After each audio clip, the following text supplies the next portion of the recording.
We are already a collective, and I think we need to find a way to make the government see that we are a collective.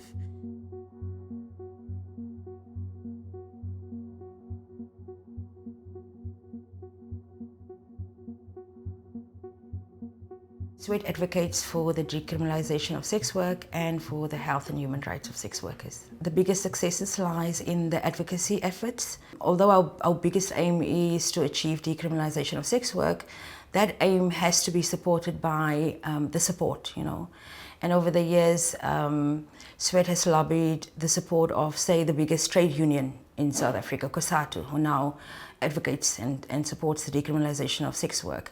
Other trade unions like FEDUSA, huge organizations like Amnesty International, like Human Rights Watch. But since our biggest aim remains decriminalization, I think the biggest is probably having that included as a policy position in the NSP on GBV, the National Strategic Plan, that says that decriminalize sex work to address the gender-based violence rate in this country. It is also included in the policy position of the National Strategic Plan on HIV/AIDS that says decriminalize sex work to reduce the HIV infection rate, and then also fundamental to that, the establishment of the National Sex Worker Plan on HIV and STIs.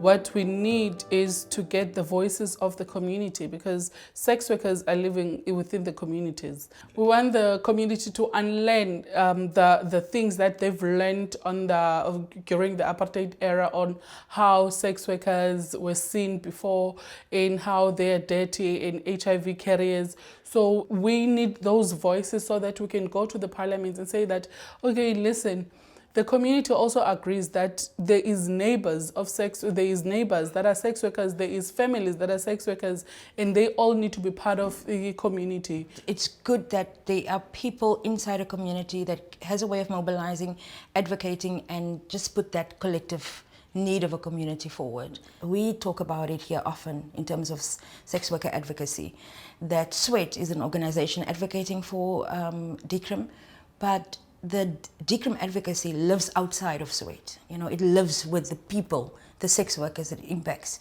And I think that is probably the most important. If SWET ceases to exist, the advocacy will continue, because it's not made up of an organization, it's the people it affects.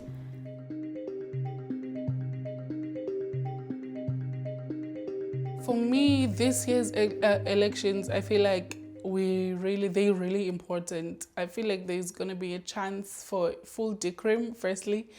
I'm not sure, but I have hopes that there was going to be a difference this year. There is a hope, because there is already political parties that are saying that they support the full decriminalization of sex work. So for me, that is a win. We need to talk with people out there that we must vote so that our voices can be heard. Even the hate crime bill has been passed. So I feel like there is going to be a lot of change for these elections. We've also moved on from it's voting, and now we've moved on to what happens after. What accountability are we, once you've promised me something, I want to know what's going to happen after. And I think that's where it comes in. Am I voting for a person? Am I voting in my best interest? Am I voting for a person who will have the level of accountability to the promises made to me or to my community? And I think this speaks beyond sex workers. I think it's for other marginalized communities as well, that what happens after, the accountability. And I think probably this is where our organizing should begin.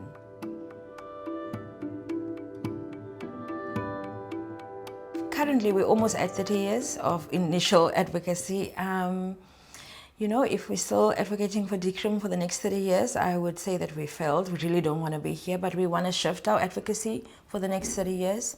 There's an understanding of how fluid things are. Things that we are struggling or, trying to change now is not something we envisioned 15 years ago. And we want that to change. We don't always want to fight government, but we also realize that there's always going to be a need for this level of collective organising among NGOs and CSOs. So, but we're hoping that the challenges change.